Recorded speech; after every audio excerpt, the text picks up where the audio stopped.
This is Arise News Channel. I am Bosin Amofaye. A global education summit is underway in London right now to raise at least $5 billion as a rolling target over the next 5 years to get 88 million more children into schools in some of the world's poorest countries, of course, here in Africa. As we're speaking right now, the President of Kenya, Uhuru Kenyatta, His Excellency, is making some comments, and of course, also expected to speak at this event, being attended by Nigerian President Muhammadu Buhari, who will address the leaders at the event shortly. Let's take a listen. Commitment to education is so important. And therefore, it is my hope, it is my trust that, especially as we are coming out of this COVID year, the key focus and one of the things that has made me happiest in partnering with Prime Minister Johnson in this particular matter is the fact that he has emphasized this issue of getting our girls back to school. Being at home for so long, in some parts of our countries, we've had problems as a result of teenage pregnancies, as a result of certain cultural pressures. That has resulted in a lot of girls missing out on education. We need to get these girls back. We need to make sure they're in school. And we're not going to be able to do that without being able to put these resources to play. Absolutely. So therefore, education is our grounding foundation. We must educate all our children, boys and girls. But in order to do so, we as governments must commit as much as we can to that foundation, but also encourage our partners to link up with us and help us achieve the infrastructural development that we need in order to ensure that every child remains in school. Is able to access a quality education. Absolutely. Let me come to you, President, Akufo-Addo, because you are one of the presidents who signed up on this particular ask that President Kenyatta made and said, we also want to commit, as Ghana, we want to commit resources for education and take that as a serious challenge. And you've also been lauded as having done incredible in your COVID response. But at some point, those two things were, competing against each other because there's only so many resources that you have access to. How did you think about that balance, and how have you tried to make sure, even as you have had to ramp up your increase of expenditure in health to respond to COVID, that is not taking away from education? Well, first of all, I want to thank very much President Kenyatta and the British Prime Minister Boris Johnson for the idea of this meeting, this summit, and for the invitation to me to be participating. I'm grateful for that. I don't believe that we have an option. We have to try and maintain a balance in all these expenditures because each part of it is critical to the lives of our people and to our future. What is our goal? And I think it is the goal of all of us on the continent. The transformation of our economies from raw material producing economies to value-added economies. And we move away from being just providers of natural resources to value-added economies. But that is not going to be possible if we don't have educated workforce. So it is linked, and it therefore requires that the investments that we have to make for ensuring that not just as many, but all our children have the opportunity to go to school right from kindergarten through primary to secondary through tertiary education is guaranteed. And I cannot see that making sure that the population is healthy and also the population getting educated can be conflicting aims that therefore require.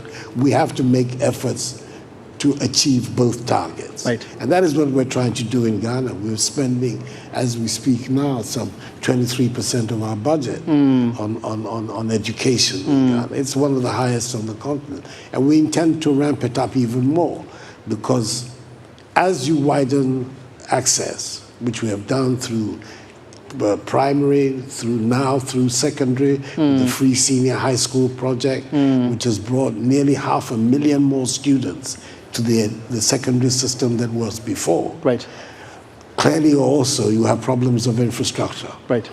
challenges of classrooms and numbers, etc. Right. So those also have to be accommodated. And Right. that therefore means that as we're expanding the numbers, we're also going to be increasing the infrastructure. Right. More and more money. Right. So in Ghana, we've taken the decision that we're going full scale ahead. Now that we have widened public education at the secondary school level to all and sundry, to try and replicate it also at the tertiary level. Okay.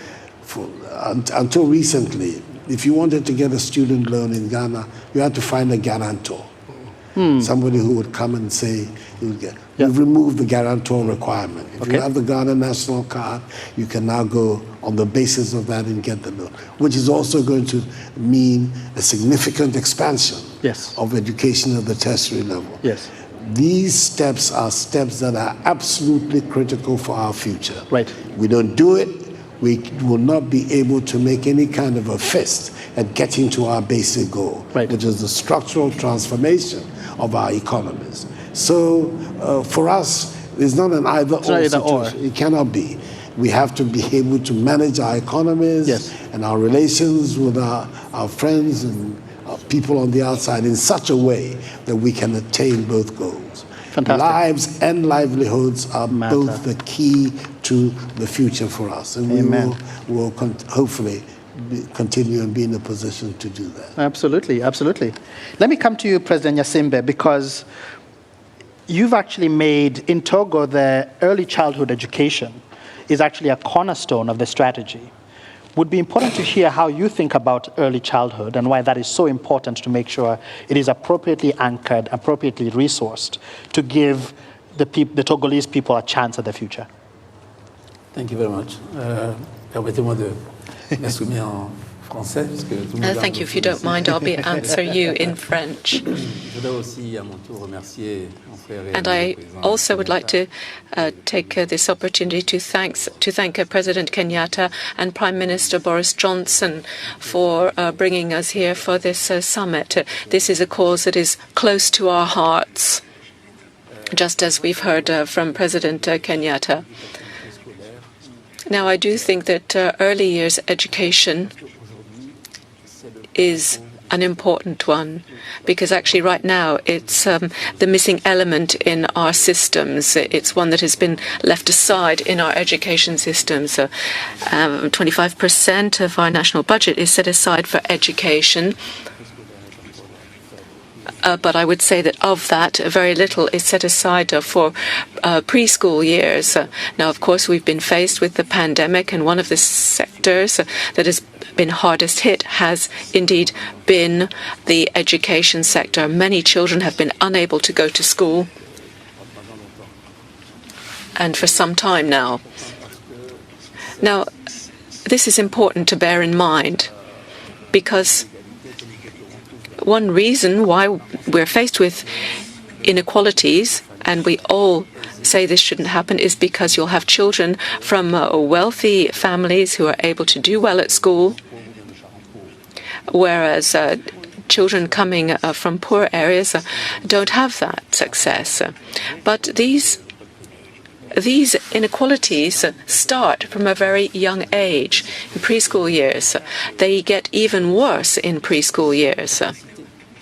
And so we see that there's a great divide, a great gap, which only widens. It widens throughout their schooling years and then throughout the lives of these people.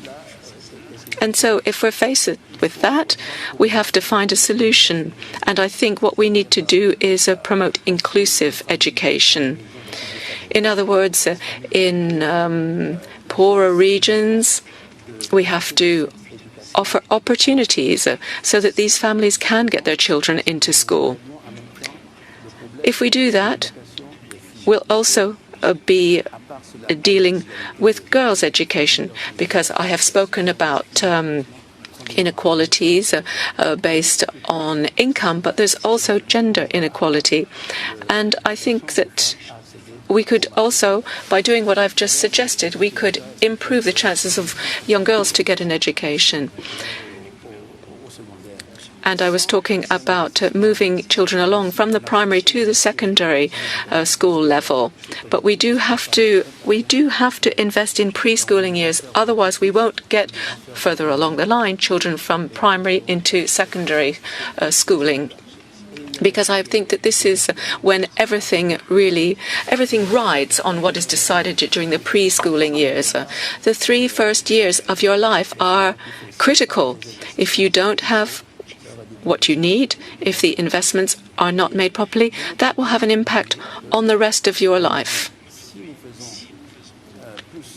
And so, if we can do more today for preschool education, then we will bring down our dropout rate. We will bring down the rate of those having to take a school year over again. There will be fewer dropouts. We will have a better educated, better equipped young population. As I said, young people are the future of our country. And young people, in our case, is the future of the African continent. But I think I got the gist of the answer. And most of the people in the audience, as well as those who are online, hopefully you got the translated version, and I'll get notes later. But thank you very much for that answer, highlighting why early childhood investments are so important for creating a level playing field for everybody for the future. Let me come to you, President Chakwera. Excuse me.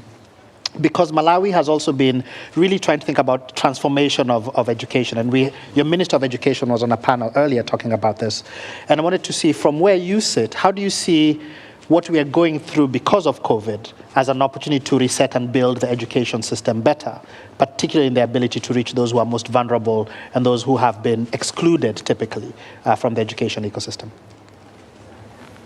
Thank you very much. I want to join my colleagues in thanking President Uhuru Kenyatta and Prime Minister Boris Johnson organizing a forum of this nature. Much of what has already been described elsewhere is happening in Malawi as well. So the challenges are similar. What we have seen, particularly among the youth, is their ability to be creative. And COVID has set a platform for such creativity and innovation, making it possible for us to think that we can reach everyone, everywhere, through these new ways of doing things that we have been pretty much forced to consider from the old traditional system. Right. So that is forcing us to look at things from a vantage point of not business as usual, but business unusual. Right. And the digital world now becomes something that we intentionally pursue. Right. And what we have seen, even young teachers, for example, a teacher in secondary school, he came up with Padziwe, he calls it Padziwe Digital Library. Yes. And what that has done is to create a platform where they can teach a lesson virtually through a computer. Right. So you could even be offline. You don't have to be online all the time. But you can go through a process of scientific experimentation. Right. And you just follow the instructions, and it's pretty unique.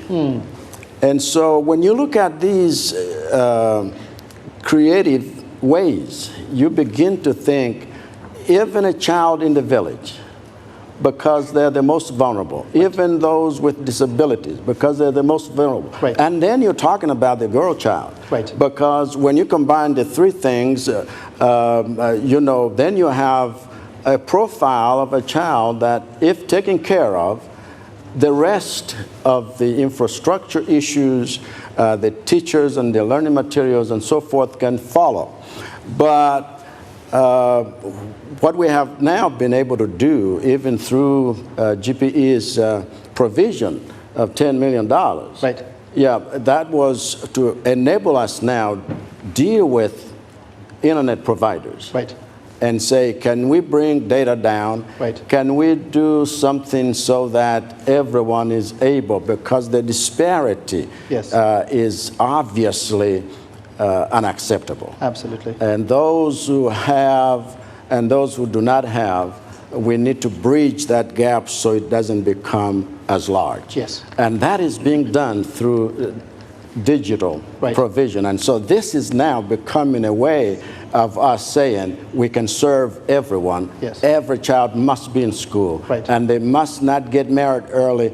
This pandemic has devastated our system. Yes. And so we work to make that happen. Yes. And we have pledged to say our budget, which we just passed, 21% was given to education, the single most important ministry Right. of all. Right. But it's not much, and yet we say we must do something. Yep. And demonstrate it by that resolution. Earlier today, we talked about this concept of a coincidence of exclusion. Right. That the same people who do not have good internet tend to be the same people who are not in urban areas, tend to be the same people who do not have access to education, healthcare, and so on and so forth. And this has been a really important way of bringing a highlighting those challenges and seeing governments engage with those issues and tackle them with greater urgency, especially the point you made around connectivity, because all of a sudden it's not just connectivity to watch YouTube videos, it's connectivity for education and livelihoods and so on and so forth. And once you fix that, so many other things, you get that multiply effect of connecting with so much more. So great to hear that Malawi has taken that tack, and we hope that we'll hear more of that. Let me come to you, President Buhari, because in some ways you represent what we fondly call the giant of Africa, right? You're the largest economy on the continent, the most populous economy on the continent. A significant part of that economy are young people. And in my mind, Nigeria has always held the place that education was, at an individual and societal level, was seen as such a critical issue. That it was a real predictor of social mobility, that individuals could use education to pull themselves up from poverty into success, and then a society would transform itself at an aggregate level because it was educated and could be better citizens. How do you think about that critical challenge, given the significant numbers of people in Nigeria and the various disparities that exist? Thank you. Thank you very much. I think you said it all. Being over 200 million, and the size of the country itself is a major challenge for any administration. Absolutely. But luckily, people have realized that education is a starting point. Yes. Anybody who missed the opportunity of receiving education, he has missed everything. Because you cannot succeed outside your educational qualification. This is very clear to everybody, hence the fight for opportunities for education is very, very severe. The problem of infrastructure, physical and intellectual. Physical is the sense of classrooms, equipment, Textbooks. intellectual, the teachers, and convincing those who are really qualified to go into teaching profession. Teaching profession, you would rather go where engineers are wanted, where they will award contracts, Yes. rather than fight children day in and day out. So I assure you that Nigerians are acutely aware of the priorities of education. And they are going all out to make the necessary savings and make the necessary inputs to make sure that their children and their wards get the opportunity to have the best of education. Rousing words, rousing words. And I can feel the weight that sits on all your shoulders as you think about these critical questions in times when resources are just not there. The economies are not humming as they should. Your tax receipts are not there. And you have to make those really difficult choices between what do you fund and what do you not fund. Let me come to you, President Kenyatta, to just wrap us up. You've been on the phone personally, you've written letters, you've engaged with people very much under the leadership of Madam Kagia, support of Madam Kagia over the last 6-9 months, really trying to encourage individuals to give, those who can, in the developed countries, as well as the protection of budgets. You've heard your peers share where they are and how they're thinking about these issues. Any final comments, any final thoughts that you'd like to share? I think the first is, once again, just to really say how truly grateful I am for the kind of response that we have seen from global leaders and the commitment that they have shown, especially in these very trying times, as you have said. Right. I am almost 100% certain that were we in better times, we would have even done a great deal more than we actually expected to do. But let me just conclude by saying, if we all came together and just raised our hands and said, let's raise our hands for education. What you have done is raised your hands to an end to poverty. What you have done is raised your hands to an end in poor health systems. What you have done is raised your hand towards dignified living, because you've given people the basis of getting decent work. What you have done is uplifted families, and you have lifted the whole world through the provision of knowledge to each and every citizen of this world, irregardless of where they were born, irregardless of their gender. We have actually raised our hand to the citizens of this world and to the future of our globe. Amen to that. Amen to that. Well, sounds like there's a moment to actually all of us to raise our hands. If we could just all please just raise our hands. I can hear cameras clicking in the background. Just raise your hand to funding education. Thank you very much. And I'll say to Alice Albright, you see what Amherst Brilliance does. Alice, who's the CEO, went to Williams, so yes. I assume she told you that. Thank you very much, gentlemen, for this conversation. Thank you, thank you, thank you. We look forward to seeing how we progress in this transformation of education and our education systems to truly serve those who are most in need, so that we can keep our promise of not just developing individuals, but also our societies, and see that transformation. Asanteni sana. Thank you very much. Thank you very much. Asante sana. Thank you. So now we will go to a critical video for somebody who I have incredible admiration for. For those who don't know, this was the first man in the world to ever run a marathon under 2 hours. And so we have a special video from Eliud Kipchoge, who is a proud Kenyan, that we will show shortly as we exit stage. Thank you very much. I found my time at school to be a place of learning, discovering new things, and making friends. In my primary and high school years, I picked up the foundational skills that have propelled me to a successful career in sports. Self-discipline, artwork, and confidence to aim high and work towards results I could be proud of. By the time I completed school, I knew that I could be anything that I wanted to be. From the small village of Kapsisiwa in western part of Kenya, I have gone on to visit and live out my passion in places all over the world. I dare to dream, and I hope my achievements encourage you to believe no human is limited. I know there are many children across the world with dreams of their own, but too often it's their context that limits them from realizing their full potential.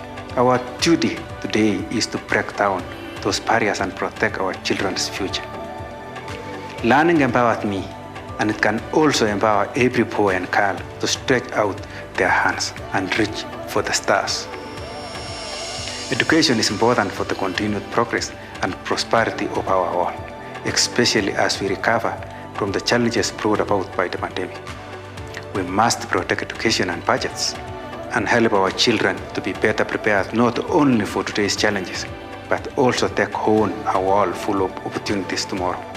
That's why I am asking everyone to raise their hand to support the global partnership for education and ensure that all children, boys and girls alike, get an opportunity to receive quality education and become the best they possibly can be.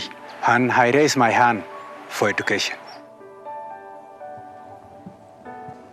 Yes, I raise my hand for education. And those are the concluding words of the panel you just listened to, in which about 5 African presidents were present. Nigerian President Muhammadu Buhari, His Excellency, also the President Chakwera of Malawi, Nassingwe of Togo, His Excellency President Nana Akufo-Addo of Ghana, as well as His Excellency President Uhuru Kenyatta of Kenya, speaking about the need to educate boys and girls, the need for education of funding, need for more informative and the need for infrastructure for schools, no more guarantor, according to the president of Ghana, Nana Akufo-Addo, to fund school education. And of course, he says we must manage relationship across Africa. All of this is all happening at this very important Global Education Summit holding in London to raise at least $5 billion to support education for more children over the next 5 years across some of the worst happened economy around the world. This has been a live Arise News Channel event.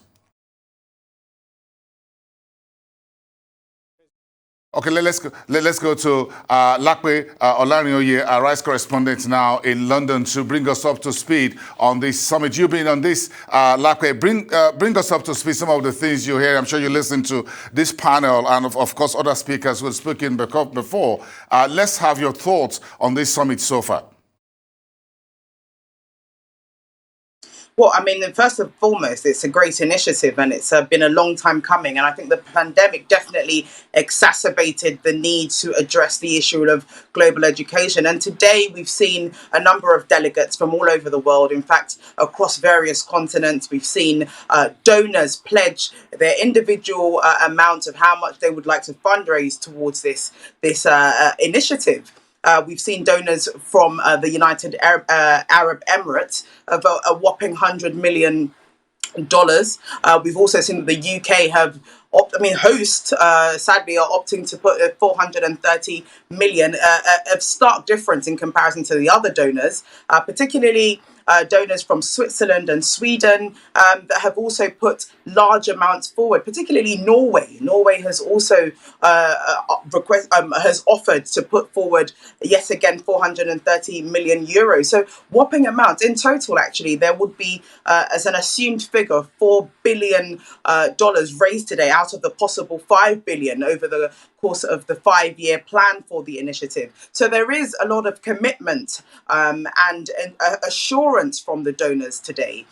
Away from that, we've seen there, as you just rightly pointed out, the response to that commitment and fundraising from 5 heads of states from different parts of Africa, including His Excellency Muhammadu Buhari of Nigeria, who also was asked to explain how Nigeria would be improving its educational standards, particularly as it's the most populous country in Africa and is deemed to be the giant of Africa, having one of the largest economies, if not the largest economy on the continent.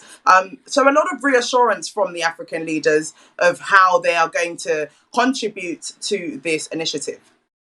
Yes, Lakwe, I understand part of what President Buhari spoke about is the need for qualified teachers in schools. And of course, you understand Nigerians actually pride themselves in education for their kids, for their words. But let's get back to the summit. Thank you so much, Arise correspondent in London. Let's jump back to the summit and listen to the presentation currently going on. In life.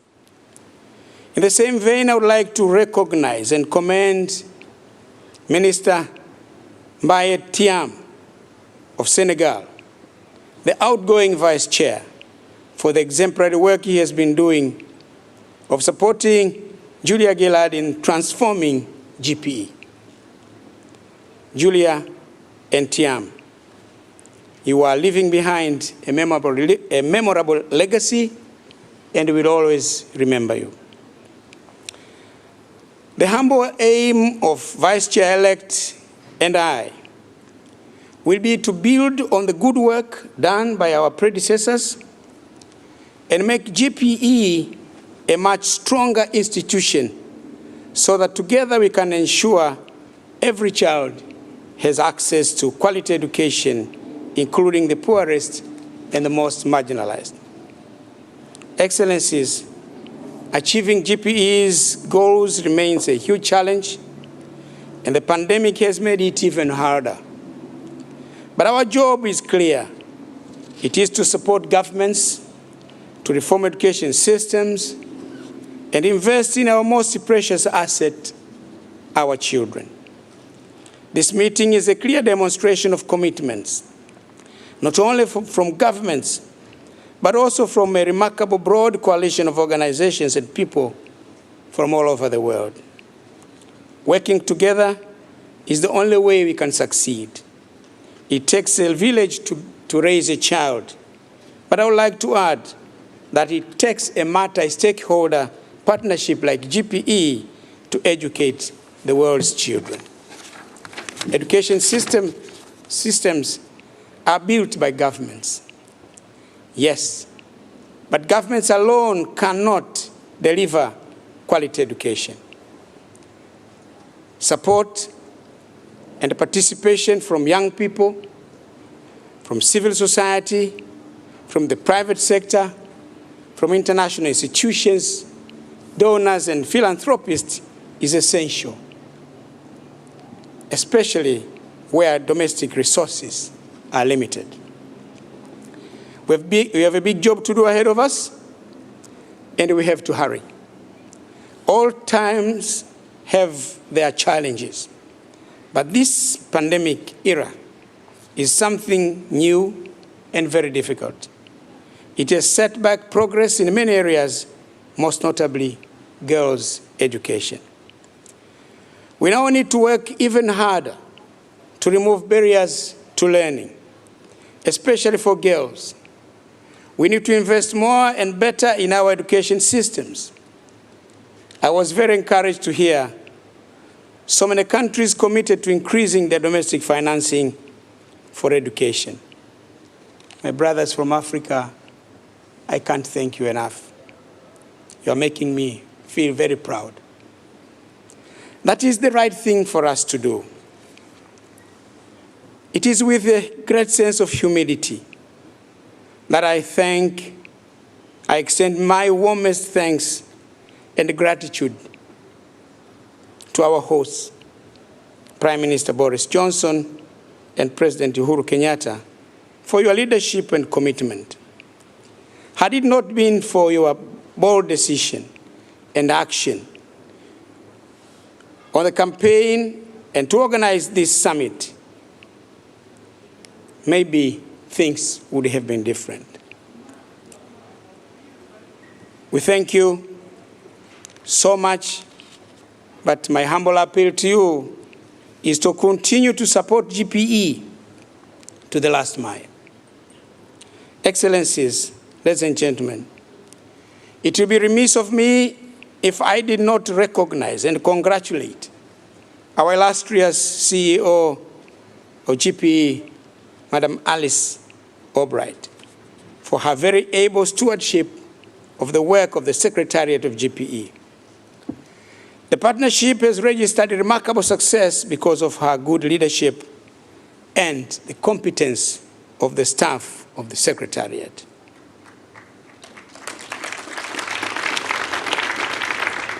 And when I make reference to the competence of the staff of the Secretariat, this successful summit speaks for itself. We appreciate the work you are doing, and please keep up the good job, the good work. Vice Chair-elect Susan and I promise we will be there to support you succeed. Excellencies, allow me to end by making a passionate appeal to everyone present here and everybody around the world to please raise our hands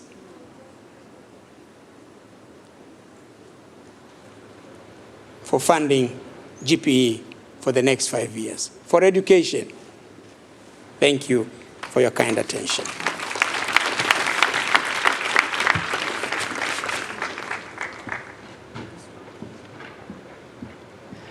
Dr. Kikwete, thank you very much indeed. Truly inspiring words, and we thank you for your dedication to children's education and wish you well as you take on that role. Certainly look forward to your leadership of GPE.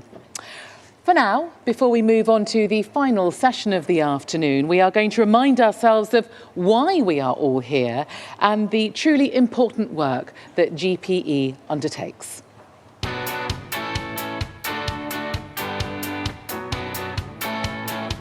And we're coming to the end of our program today. And there's many things that have been said on this stage. There are many conversations that have been had. There are many commitments that have been made by people who've been on stage and beyond. And sometimes we can lose the essence of why we're doing this if we do not ground it in the individuals. And so I want to start with a little bit of a story. I'm Edwin Macharia. I currently serve as the global managing partner for a firm that's called Dalberg. It is the world's largest impact-first advisory firm. I'm Kenyan, and being in that role would not have been possible if I did not get education. I'm one of the examples of people who went to school under a tree. Under a tree. But I can stand here and speak to heads of state and speak to all of you because I had education. Because education gave me the platform upon which I was able to build a better life for myself and for my family and everybody who comes after me.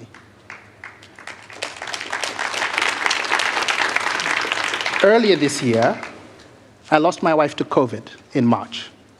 It's probably one of the saddest, most difficult things I've ever had to go through in my life. But when Dr. Ruth Kagia asked if I could play a role in facilitating this conversation, the answer was an obvious yes. Because I knew the power of gathering these individuals in these rooms to have this conversation is probably one of the most important things I could do with where we are and where we need to go.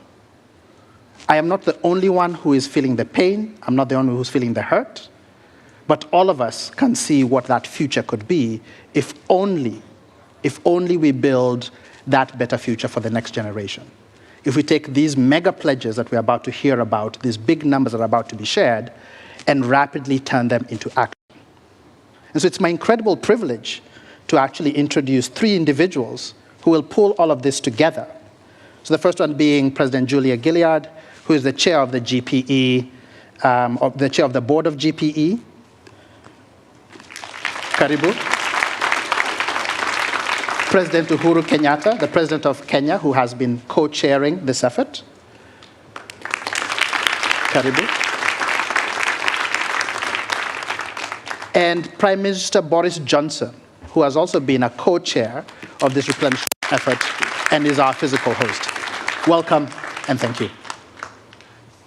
Thank you so much, and thank you for that wonderful introduction. Good afternoon, one and all. It is my great pleasure to share this stage with 2 trailblazers for education, our wonderful co-hosts and key members of our partnership. Prime Minister Boris Johnson is a stalwart advocate for educating girls, and like Kenya, the UK is a founding partner of GPE. We are so grateful to Prime Minister Johnson for his commitment and to President Kenyatta, under whose leadership Kenya has made huge strides in education. Thank you to both of you for your outstanding efforts on behalf of the world's most marginalised children. Today, we came together to create a brighter future for children who are denied an education, to give them a chance to thrive. We showed our determination to build back better from the most devastating education emergency the world has ever faced. And we are not going to stop. We will build on the strong progress that we have made together. If we succeed, and I am confident that we will, in the next 5 years, we will help transform education systems so that 175 million children can learn and 88 million more can go to school in up to 90 lower-income countries and territories. This will lift 18 million people out of poverty and save 3 million lives and keep 2 million girls from becoming child brides. And we will make sure that girls, children with disabilities, those living through crisis and conflict, and other at-risk boys and girls reap the same benefits. These aren't idle promises, because GPE delivers on access, on equity, on learning, on putting gender equality at the centre of everything we do, on ensuring that every dollar raised goes to the children who need it the most. We have the tools, the knowledge and the ability to transform education and help every girl and boy reach their full potential. And we simply could not do this without the unyielding support of teachers, civil society organisations and every constituency represented here today. The real question is, do we have the will? The will to prevent the pandemic's economic fallout from shrinking domestic education budgets. The will to seize this once-in-a-generation opportunity to unlock the future we want for children, for every single one of them, whether they go to school in a classroom in Bangladesh or learn in a refugee camp in Uganda, or go to school in a rural classroom, like 9-year-old Carolina, whom we saw here on the video earlier today and who dreams of becoming a journalist. A quality education is what will give her the opportunity to achieve this dream. It's what gives millions of girls hope and ambition for the future, to become scientists who will make the next miraculous discovery, cure a disease, or help mitigate the worst effects of climate change, to become economists or teachers or entrepreneurs who will contribute to the prosperity of their communities and the upward progress of their countries. That is education's promise and GPE's commitment to the world's children. GPE has come so far in our nearly 2 decades of work. Today, we've taken another leap forward. Together, we will get the job done for children like Carolina and so many millions more. And now, of course, the moment you've been waiting for all day, and let me record for you now what we have jointly achieved at this summit. Today, we have heard record-breaking commitments of international, domestic, and private funding for education. By bringing all of these commitments together, the Global Education Summit, under the leadership of the UK and Kenya, has provided the single largest boost to children's learning in the world's lowest income countries. As of this moment, 18 heads of state have endorsed a global call to action on domestic financing to education, the Kenyatta Declaration. Together, the countries endorsing this statement are committing up to $192 billion in domestic spending on education for the next 5 years. President Kenyatta, thank you. Thank you for your efforts on this declaration. These endorsements are a game changer and represent an unprecedented level of commitment and political will to prioritising the financing of education. Leaders from business, private foundations and development banks have rallied like never before. They've mobilised more than $1.1 billion towards innovative financing instruments that provide catalytic capital alongside GPE investments to partner countries. The business community and private foundations collectively amassed $128 million at the summit in contributions to the GPE fund and co-financing. Private sector partners launched 2 new public-private partnerships valued at more than $6 million.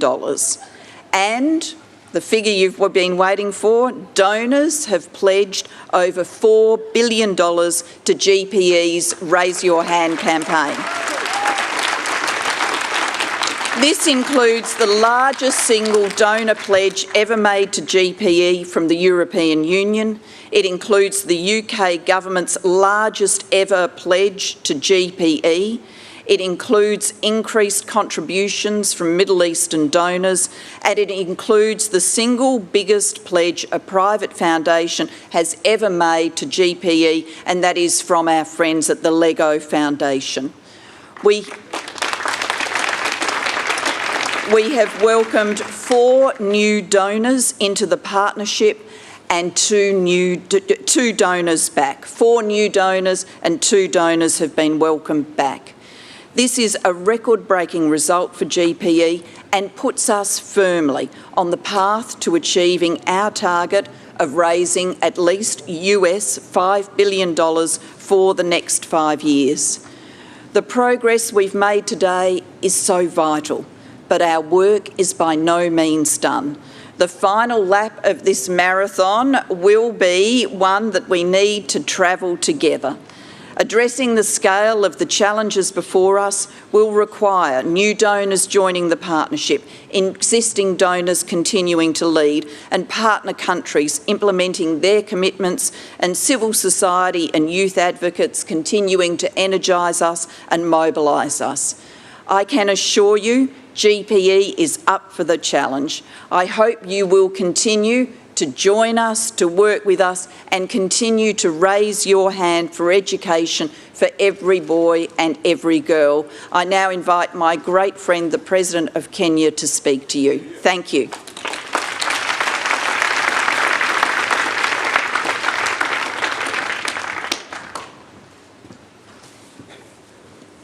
Thank you very much, Julia, and good evening, ladies and gentlemen. And just say how proud I am to be standing here before you as we come to an end of a unique campaign and summit. And this event, I do believe, will be an event that will bend the curve of history towards a more inclusive and shared, prosperous future.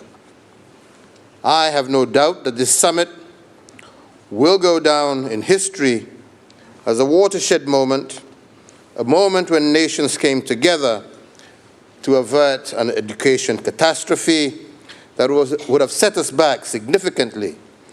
All the gains that we have made over the past decades. I am indeed proud to have co-hosted this historic GPE replenishment campaign together with Prime Minister Boris Johnson.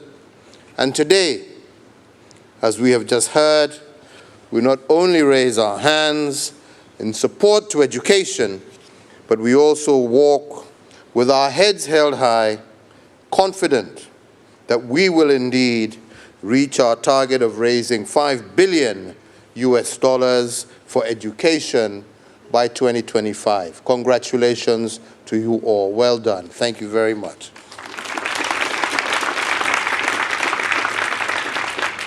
These resources will provide catalytic support to get more than 175 million boys and girls in school.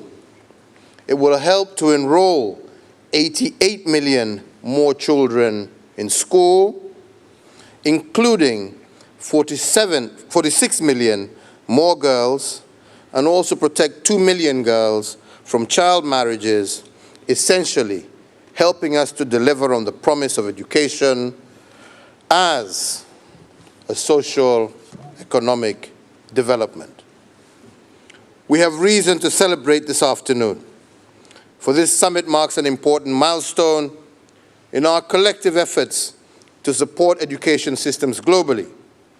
The world has come together to demonstrate the power of unity, the power of holding hands, or in our case, raising hands, towards a shared global objective to rebuild stronger, strengthen, and to transform education systems and reimagine the future together.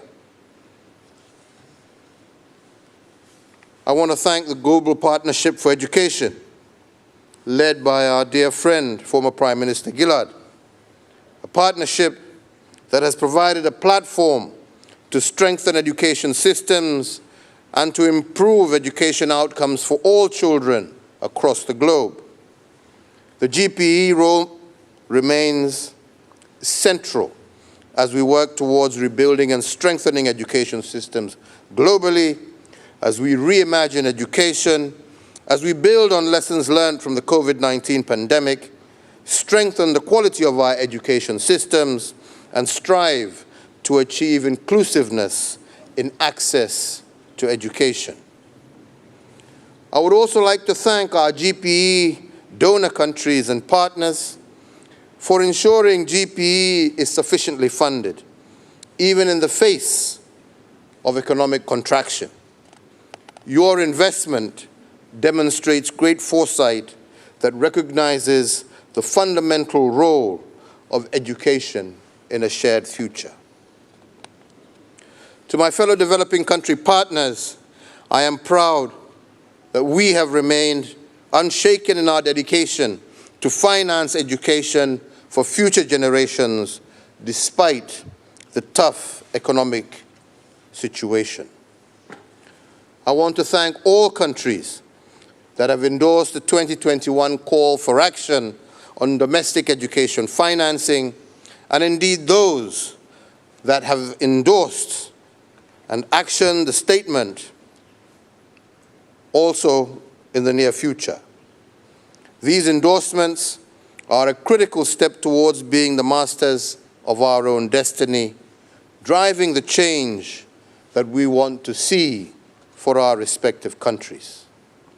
Let us keep investing in education through increased domestic resource allocation, and let us continue to enact policies that support the education sector and strive to adopt digital learning technologies in our schools. And let us ensure that all our girls get an equal opportunity to learn for the benefit of our common future. Let us remember that even though money is necessary for transforming our education systems, it alone is not sufficient. A deliberate, committed drive towards ensuring that each dollar investment impacts quality and holistic education for our children is equally as vital. Kenya is proud to be leading the way into the resolve to deliver more and better domestic resources towards education. Kenya, and as we have heard, 18 other countries have already endorsed the 2021 call to action on domestic financing and actioned its recommendation by dedicating 26% of our national budgets to the education sector. I want to encourage all countries to do so that while prioritizing the principle of volume, equity, and efficiency, we continue to put education forward. Quality education systems cannot be realized without enhanced domestic finance, and the focus, therefore, is on governments to deliver unequivocally on this mandate. Let me also say that one of my favorite moments during the duration of this campaign was our virtual school tour that I held with Prime Minister Boris Johnson, where it gave me great and immense joy to see children back in school after nearly 1 year of school closures.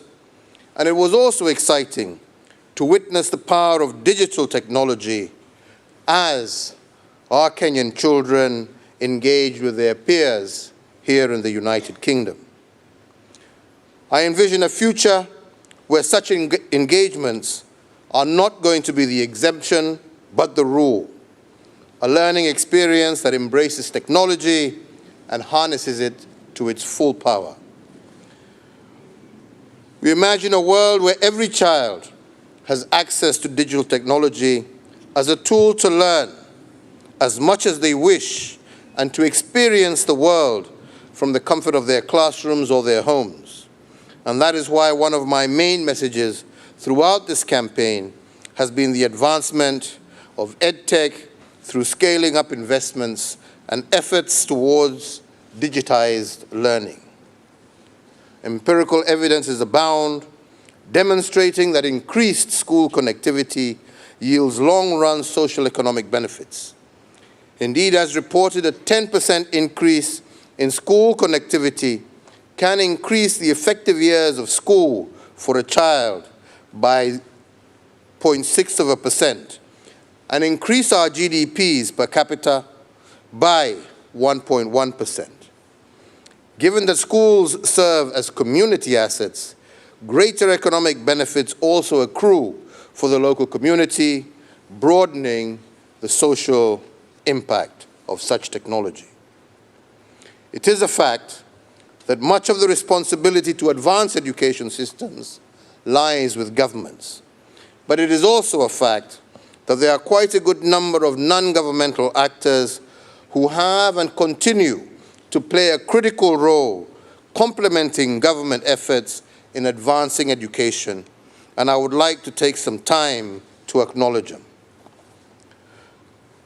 From the multilaterals that continue to work hand in hand with governments to strengthen investment in education, to civil society who carry out sustained advocacy and direct investments in education, as well as the private sector who are playing an increasing role in supporting global education, and lastly to our youth leaders who continue to demonstrate admirable leadership and dedication towards advancing the education agenda. You all remain key partners on this journey, and I encourage each and every one of you to sustain your support as we strive to achieve our SDG 4. Lastly, I would like to convey my utmost gratitude to all the silent heroes over the last year and a half, our teachers, for their dedicated efforts in helping our children shape their future, and particularly in supporting learners during this pandemic. Your devotion has been tested, but you have remained committed and resilient in the face of unparalleled challenges. On behalf of everyone here, and especially on behalf of the most important constituency who are sitting behind our gathering, that of our children, I want to say simply thank you to all our teachers. As we travel back to our respective countries, my request to each and every one of you is to sustain action towards achieving the goal that has brought us here today. We are at an inflection point, which requires targeted, urgent, and sustained interventions. The actions that we take henceforth have the power to transform lives, and that is, ladies and gentlemen, a chance that we simply cannot afford to lose. A bountiful harvest awaits us all if our nations continue to prioritize education. I want to thank you all once again, and it is indeed my great pleasure now to welcome my good friend and partner, the Prime Minister of the United Kingdom, Boris Johnson, to give his address. Thank you very much.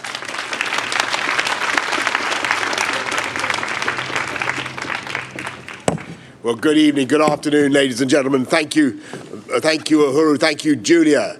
And congratulations to you all. Great to see you in person, by the way.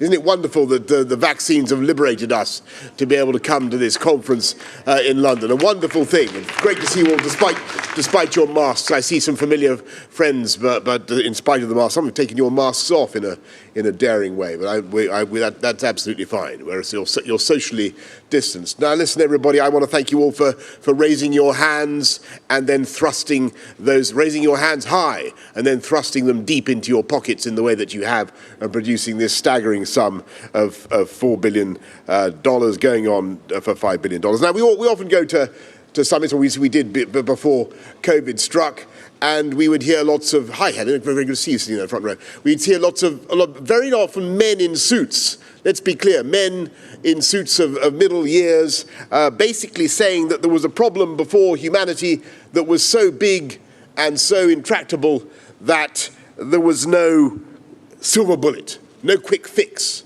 no simplistic solution. Have you ever been at a meeting like that? Well, this is not that meeting. I want to tell you, this GPE, this Global Partner for Education meeting is completely different, because this is the silver bullet. This is the magic potion. This is the panacea.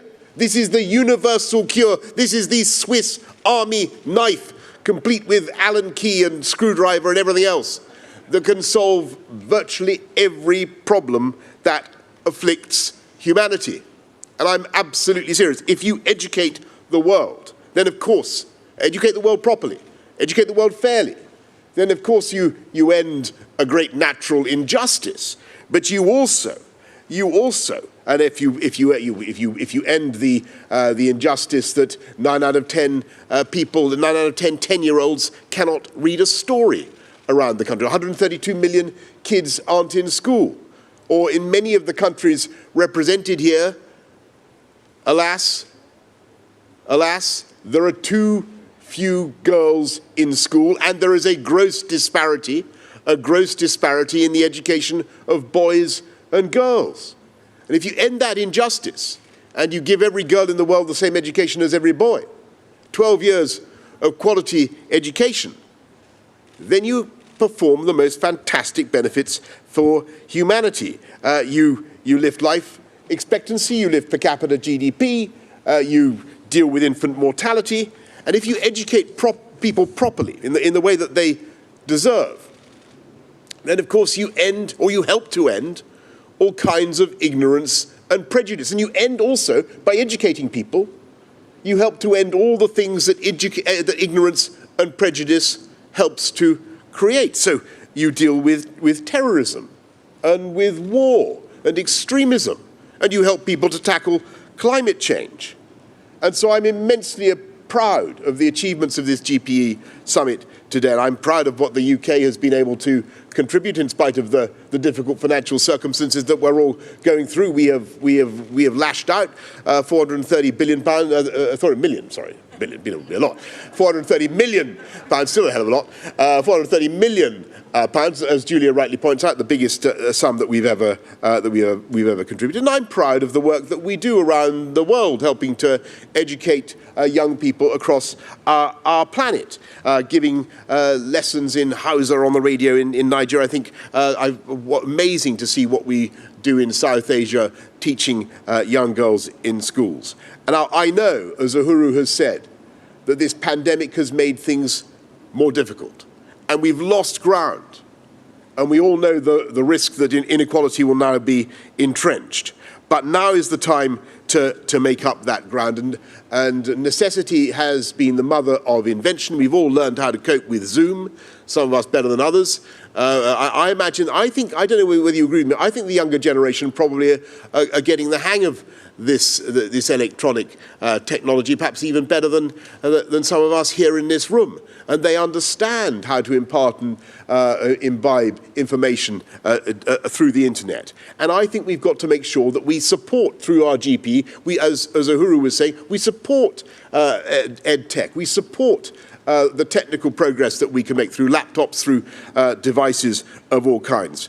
We should support the creation of infrastructure, of classrooms. Of course, that's the right thing to do. But never forget fundamentally what this is all about. What is education in abstract? Now, education is the imparting of knowledge, of instruction by one human being to another. And the people we really need to thank and the people we really need to think about are the teachers across the world. The teachers across the world who make an or everybody in this room will probably have somebody that you can think of was the teacher who made a difference to your life, who encouraged you, who gave you confidence. Can you think of one, Julia? Mr. Crow. There you go. Well, Julia would not be here without Mr. Crow. Let's hear it from Mr. Crow. Uhuru, I seem to remember. Do you remember when we did that lesson with your pupils in Nairobi? What was the name of it? Mrs. Simpson, Mrs. Roos, and she taught you mathematics. That's right. Well, Uhuru would not be the brilliant president of Kenya without Mrs. Roos, who taught him mathematics. And I owe a lot to all my teachers, but I think in particular of a guy called Mr. Fox when I was about 10 years old. And he took me into the library, and I don't know whether he thought I was in need of remedial help, or or whether he thought I had potential. It was never clear to me. But he said, I want you to read these books. And it made a fantastic difference and a lasting difference to my life. So I just want to say that the best thing about this summit here today is that we are supporting with huge injections of cash those amazing people across the world who are inspiring young people to think that they can succeed. And they can succeed. And by the way, let me give you one idea. Someone somewhere, some child somewhere who is being supported by the $4-5 billion. What is it? Is it either 4? We seem to have some doubt about this. It's 4 going on 5, right? Over $4 billion, but it's going to be $5 billion over 5 years, right? It's going to be right. That's right. It's a huge sum of money. Some child somewhere may well be the one who goes on to develop the next vaccine to deal with cancer or whatever other problem afflicts humanity. Some kid around the world will, I have absolutely no doubt, have their lives transformed, and many kids will have their lives transformed by these funds. And that is the objective, to unleash potential across the planet. It's a fantastic thing that you've done. I'm very proud that the UK has been able to be part of it, and with Uhuru and with Julia to offer leadership. And I just want to say to you all, thank you very much for coming to London. Thank you for supporting the GPE. Thank you for digging so deep into your pockets. And thank you for investing in education of young people, of children across our planet. It is the single best investment we can make in the future of humanity. Thank you all.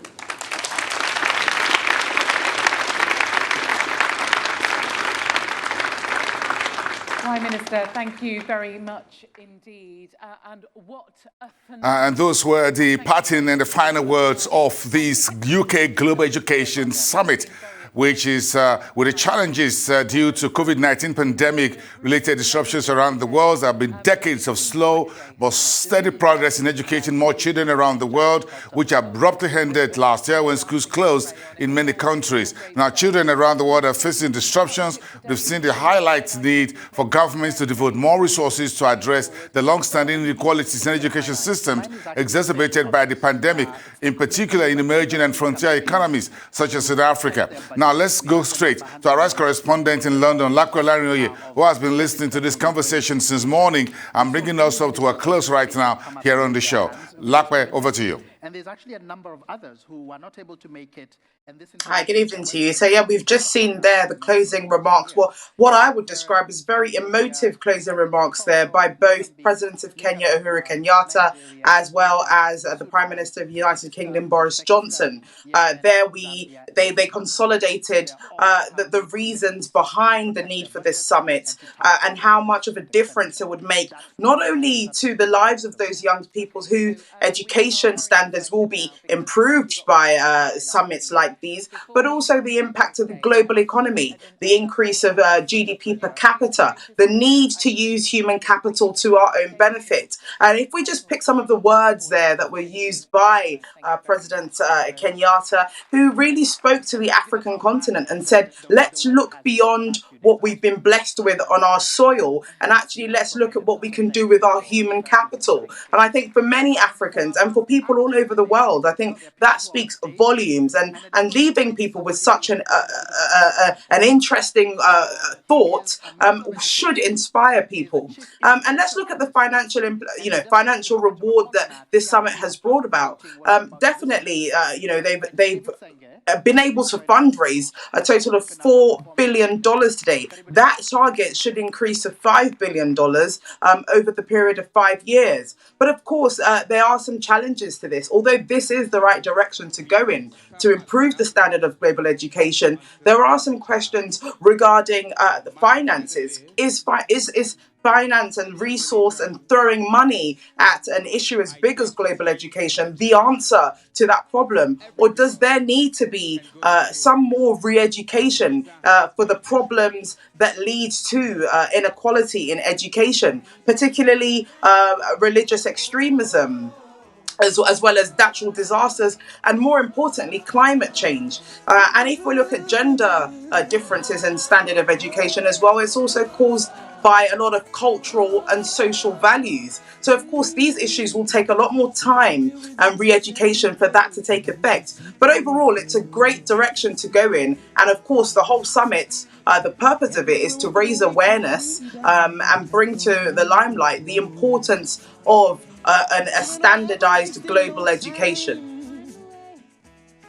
Thank you very much, our rights correspondent in London. We thank you for covering this event for us and listening all through as we go away with very important points, the need for human resource capital and education is where it all starts from. And of course, our viewers here in Nigeria and around the world are enjoying their very rich cultural music going on. Luckily, I'm sure you're enjoying it, aren't you? Yes, I definitely was. It was amazing. Yeah, it's a cultural presentation. Thank you so much, Lako Lanioye, our rights correspondent in London. Let's return our viewers here in Nigeria, in the UK, in the US, and around the world to our regular programming here on our Rise News channel. I am Boris Omofaye. I'll see you next time.